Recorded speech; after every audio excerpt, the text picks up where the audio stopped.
समय बहुत कीमती है। और जैसे जैसे और उसकी सबसे अच्छी बात है कि वो पता नहीं चलने देता कि मैं जा रहा हूं। तुम दुनिया में जिन चीजों को वापस नहीं ला सकते बस वही कीमती है। कीमत यही परिभाषा है। जय हिंद फ्रेंड्स। कुछ शब्द हैं, अगर तुम उन्हें समझने लगो तो तुम्हारी जिंदगी की आधी दिक्कतें अपने आप खत्म हो जाए। जैसे एक शब्द है कीमत।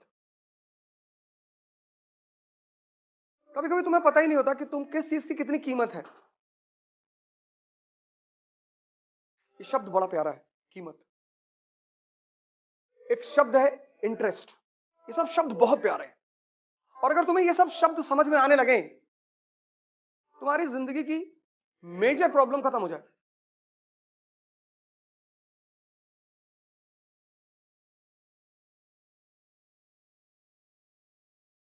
जैसे बहुत लोगों को लगता है कि समय तो बहुत है हमारे पास।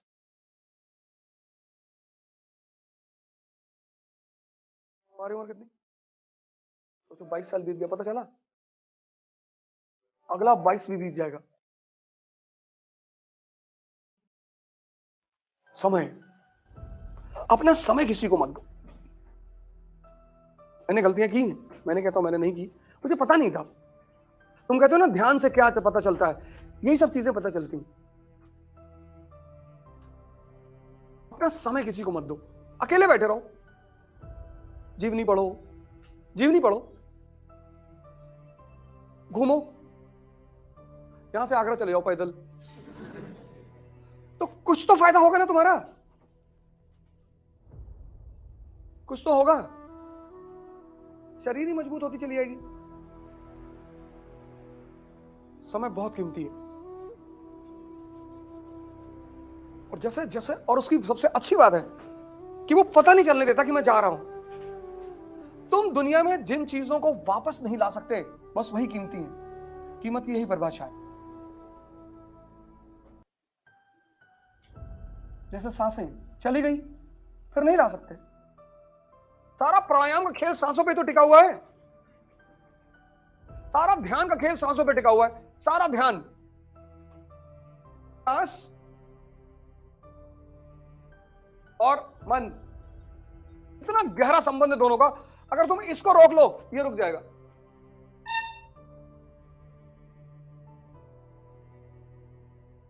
अगर तुम इसको रोक लो, इसको, ये अपने आप रुक जाएगा।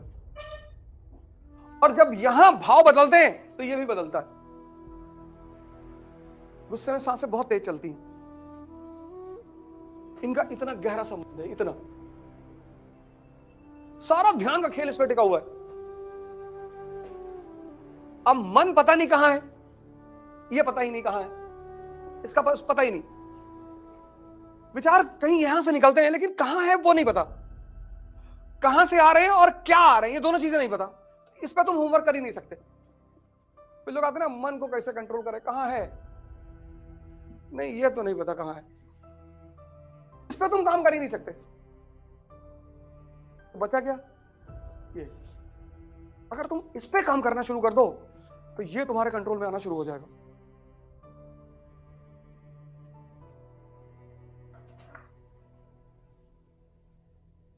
ये ध्यान की एक बहुत बड़ी प्रक्रियाओं में से एक है।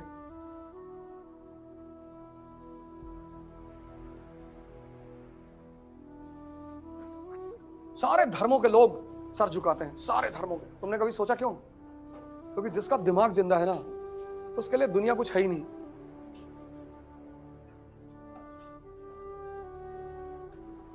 कोई ऐसा धर्म नहीं है जिसमें सर झुकाने का कॉन्सेप्ट ना हो। सब, क्योंकि जिसका दिमाग सही है, सारा खेल यहीं से है। ये तुम्हें थॉट दे देगा, तुम्हें थॉट दे दिया, थॉट कि तुम 10 साल बाद प्रधानमंत्री बन जाओगे। पढ़ रहे हो तुम बैठ के, तुम्हारे बॉडी का टेम्परेचर हाई हो गया। एक थॉट है जो तुम लाते हो कि हम आईएएस बनेंगे, उसमें कोई ऊर्जा नहीं होती। एक थॉट होता है जो आता है। और थॉट अगर भाव से जुड़ा हुआ नहीं है तो वो थॉट नपुंसक है। दो थॉट होते हैं, दो। एक थॉट होता है जो भाव से जुड़ा हुआ होता है। ये जो थॉट भाव से जुड़ा हुआ होता है ना, ये बहुत पावरफुल थॉट होता है। एक थॉट होता है जो तुम लाते हो, वो भाव से जुड़ा नहीं होता। तुम लाते हो आईएएस बनना है, पर यार ये चीज नहीं है, तो वो तुम्हारे अंदर कोई हलचल नहीं करता। पहले आईएएस बनेंगे, बन जाएंगे तो बन ही जाएंगे।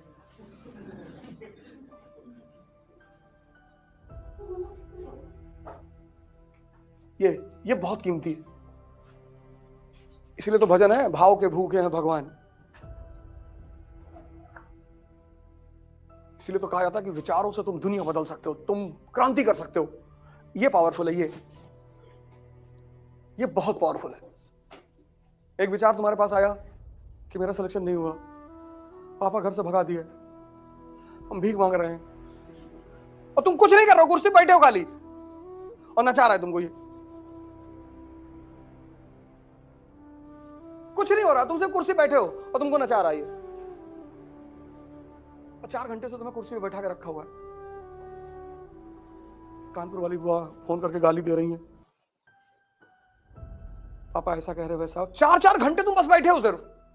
तब तुम जब बहुत ज्यादा डर जाते हो ऐसे विचारों से, तो तुम बाहर भागाते हो कि चलो चाय पिया जाए, सिगरेट पी लिया जाए, दिमाग फ्रेश करना है। दिमाग में क्या फ्रेश करोगे? दिमाग में क्या फ्रेश करोगे? नहीं, दिमाग फ्रेश करेंगे। चाय तो पेट में जा रही, दिमाग में कहां फ्रेश करोगे? एक हथौड़ी रखो छोटी सी, तब डिस्टर्ब कर, टाक से मारो, तब दिमाग फ्रेश होगा। कुछ ऐसा करो जो दिमाग पे असर करे।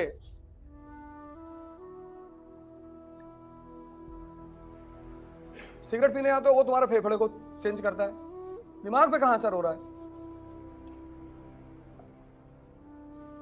इसलिए तो पहले पेरेंट्स जो होते थे, अब तो बहुत कम मारते पेरेंट्स अपने बच्चों को। पहले माँ, पिताजी, टीचर निकाल के बाबूजी जूता 20-25 जूता मार दिए, एकदम फ्रेश दिमाग पड़ रहा है, एकदम कोई दिक्कत नहीं। आज तक वैसी मेडिसिन बनी ही नहीं। टीचर यहां मारते थे, यहां, ये पूरा एक्यूप्रेशर का पॉइंट होता है ना, तो टीचर यहां मारते थे, यहां मारेंगे तो फिर यहां खुलेगा। आजकल के टीचर कहीं कान पे मार दिए, कान का पर्दा फट गया। इसीलिए तो सुप्रीम कोर्ट ने रोक लगा दी कि बच्चों को कोई मारेगा नहीं स्कूल में। ऐसा थोड़ी मारा जाता है, यहां मारो। वो कहते थे हाथ आगे कर लो, नहीं बहुत मारेंगे। एक पड़ती थी और उसके बाद आपने दूसरा दूसरा दूसरा, अब नहीं करेंगे सर, दूसरा। और घर पहुंच के शाम को होमवर्क की कॉपी अपने आप निकल आती थी कि कल बहुत मारेगा बदतमीज है। और सबसे बड़ी मजेदार बात यह होती थी कि हम घर पे नहीं कह सकते।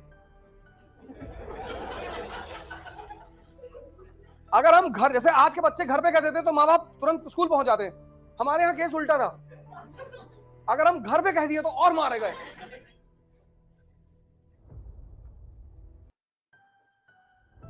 तब लोग इतना बड़ा बड़ा काम करते थे जीवन में। मास्टर साहब साइकिल से घूमते थे, कभी कभी घर पहुंच गए, पूरी सांस अटक जाती थी कि अरे भगवान। अब तो पेरेंट टीचर मीटिंग होती है, उसमें सिर्फ बच्चों की बुराई करते हैं, वहां लड़का पढ़ता नहीं, ये वो है, पीछे बैठ के खाना खाता रहता है।